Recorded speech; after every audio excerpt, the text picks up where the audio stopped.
Assalamualaikum teman-teman. Apa kabar hari ini? Ya, hari ini kita masuk ke pembahasan yang baru ya. Kita akan belajar tentang pencernaan hewan dan manusia. Apa saja yang mau kita pelajari hari ini? Nah, hari ini kita akan belajar tentang pencernaan hewan dan pencernaan manusia. Hewan yang mau kita pelajari adalah hewan ruminansia. Apa saja itu hewan ruminansia? Hewan ruminansia adalah sapi, kerbau, kambing, rusa, domba, dan kicak. Hewan ruminansia adalah hewan mamalia yang memamah biak.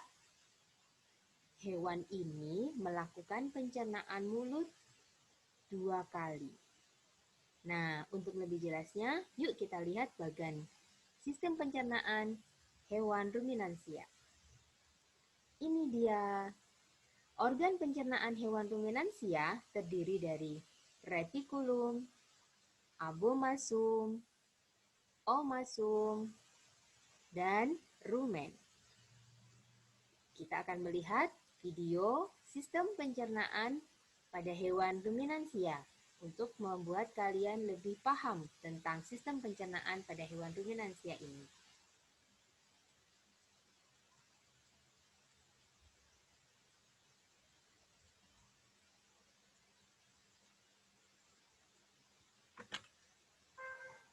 Kemudian, makanan masuk ke dalam rumen untuk ditampung sementara. Lalu, makanan masuk ke dalam retikulum untuk dicerna menjadi gumpalan kasar. Kemudian, makanan didorong lagi. Kita ulangi ya.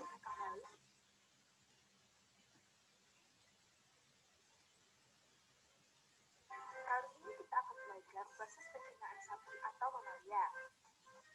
Pertama, makanan masuk ke dalam mulut dan melewati kerongkongan. Kemudian, makanan masuk ke dalam rumen untuk ditampung sementara.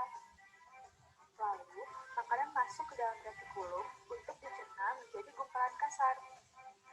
Kemudian, makanan didorong lagi ke mulut untuk dikunyah kembali hingga halus saat sapi sedang istirahat.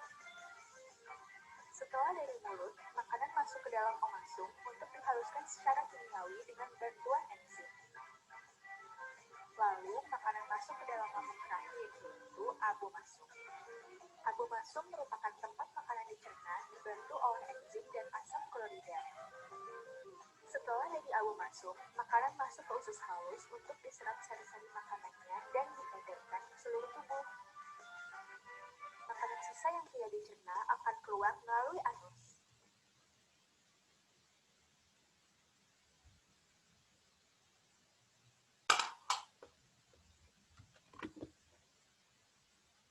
Nah, itu tadi ya penjelasan tentang pencernaan pada hewan ruminansia. Yang dimaksud dengan memamah biak adalah hewan itu tidak hanya sekali mencerna makanan di mulutnya. Ketika makanan sudah masuk ke lambung, maka makanan akan dikeluarkan lagi ke mulut untuk dikunyah untuk yang kedua kalinya.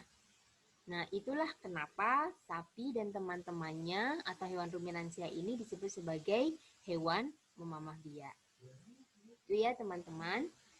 Nah, hewan ruminansia ini sistem pencernaannya berbeda dengan manusia.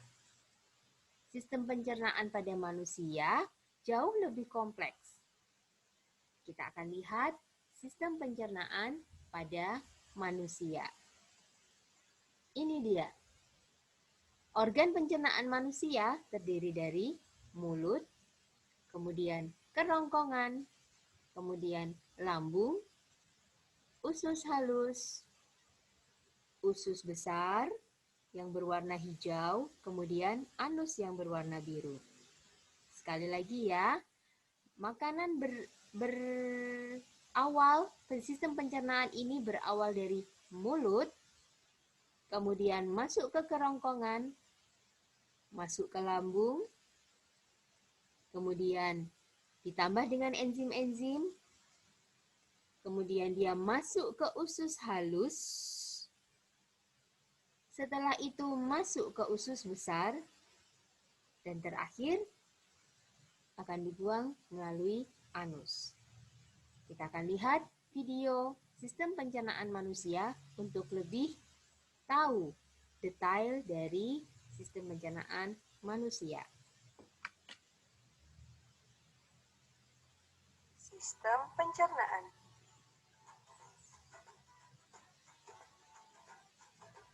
Pencernaan dimulai di dalam mulut. Gigi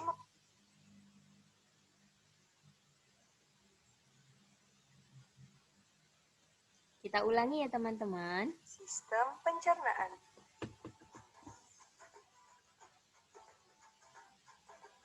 Pencernaan dimulai di dalam mulut.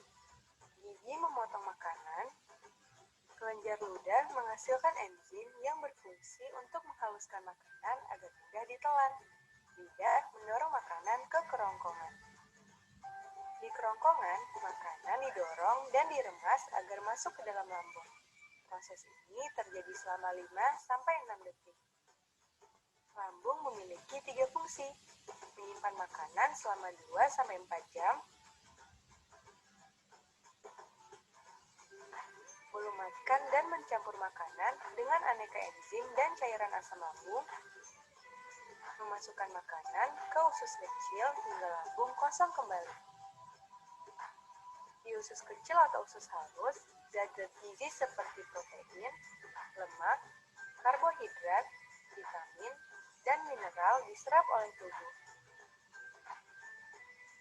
Pankreas menghasilkan enzim, dan hati menghasilkan empedu. Enzim dan empedu itu membantu pencernaan dan penyerapan makanan di usus kecil. Bentuk usus kecil seperti pipa yang berdiameter 3-5 cm. Panjang usus kecil antara 6-8 meter, lebih panjang daripada tubuh kita. Sisa-sisa pencernaan yang tidak dapat digunakan tubuh masuk ke usus besar. Di usus besar, air dan mineral diserap sampai habis. Sisa-sisa itu lalu masuk dan berakhir di anus. Teman-teman, jangan lupa kunjungi website untuk anak ya, bobo.id. Like, comment, share, dan subscribe juga ke channel Bobo yuk.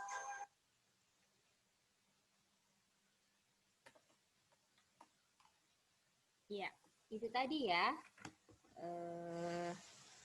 Kita lihat sekalian tadi video tentang sistem pencernaan manusia, ya.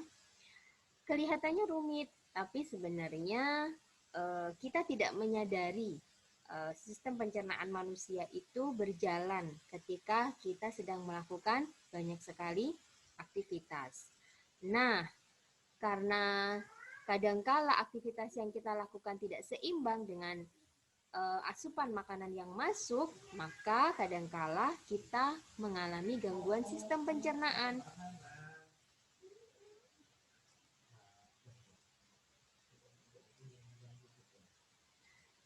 Nah, gangguan sistem pencernaan yang mungkin terjadi adalah yang pertama, diare. Diare adalah iritasi pada selaput dinding usus besar atau kolon. Pada penderita diare, feses atau kotoran penderita itu berbentuk encer, ya, disertai dengan sakit perut. Nah, apabila fesesnya itu bercampur dengan darah dan nanah, ya, maka akan menyebabkan penyakit yang disebut dengan disentri. Nah, gangguan yang kedua adalah kolera. Kolera adalah infeksi akut di mana penyebabnya adalah makanan atau minuman yang kita konsumsi itu terkontaminasi oleh bakteri jahat. Nah, diare ini atau penyakit kolera ini ciri-cirinya adalah diare yang disertai dengan bintik-bintik putih, kemudian disertai juga dengan muntah dan tekanan darahnya menurun. Nah, gangguan sistem pencernaan yang ketiga adalah MAH. MAH adalah meningkatnya kadar asam lambung karena kita banyak pikiran, kita sedang stres, tegang, gitu ya. Kemudian juga pola makan yang tidak teratur. Nah, pada dasarnya ciri-ciri atau indikasi dari MAH adalah ketika kita merasakan perih pada dinding lambung, kita mual, kita muntah, dan juga perut rasanya kembung. Nah, itu artinya kita sedang menderita MAH. Berhati-hati dengan penyakit ini ya, teman-teman. Nah, dari semua gangguan sistem pencernaan itu, sebenarnya penyebabnya adalah bisa jadi makanan yang kita makan itu mengandung kuman. Nah, makanya kalian harus berhati-hati terhadap makanan yang kita konsumsi. Apakah mengandung kuman atau tidak? Termasuk tangan kita. Apakah tangan kita mengandung kuman ketika kita memegang makanan? Yang kedua, sering menunda buang air besar. Kadangkala kita tidak segera membuang air besar ketika kita sudah terasa ingin buang air besar. Kita suka menunda-nunda karena malas, ya. Itu ternyata bisa menimbulkan penyakit. Nah, penyebab yang ketiga adalah kurangnya makanan yang berserat. Kurang sayur, kurang buah-buahan, itu akan menjadi penyebab gangguan pada sistem pencernaan kita. Penyebab selanjutnya adalah makan yang tidak teratur, stres, makan makanan yang cemil-cemilan terlalu banyak, BMSG terlalu banyak, gitu ya. Seharian mungkin tidak makan nasi sama sekali, hanya makan cemilan-cemilan, begitu ya. Itu ternyata juga bisa menyebabkan penyakit sistem pencernaan. Penyebab selanjutnya adalah kurangnya vitamin C. Asupan vitamin C didapatkan dari buah-buahan. Nah, yang terakhir adalah terlalu banyak mengkonsumsi gula. Gula bisa didapatkan dari minuman-minuman instan, minuman bersoda, minuman-minuman kaleng, atau minuman dalam botol yang mengandung rasa-rasa. Maka berhati-hati dengan makanan yang kita konsumsi ya teman-teman. Nah, itulah tadi penjelasan tentang sistem pencernaan hewan dan manusia. Semoga kita bisa mengambil hikmah dari sistem pencernaan kita, bahwa kita harus berhati-hati dengan makanan yang kita konsumsi. Oke, selamat belajar teman-teman.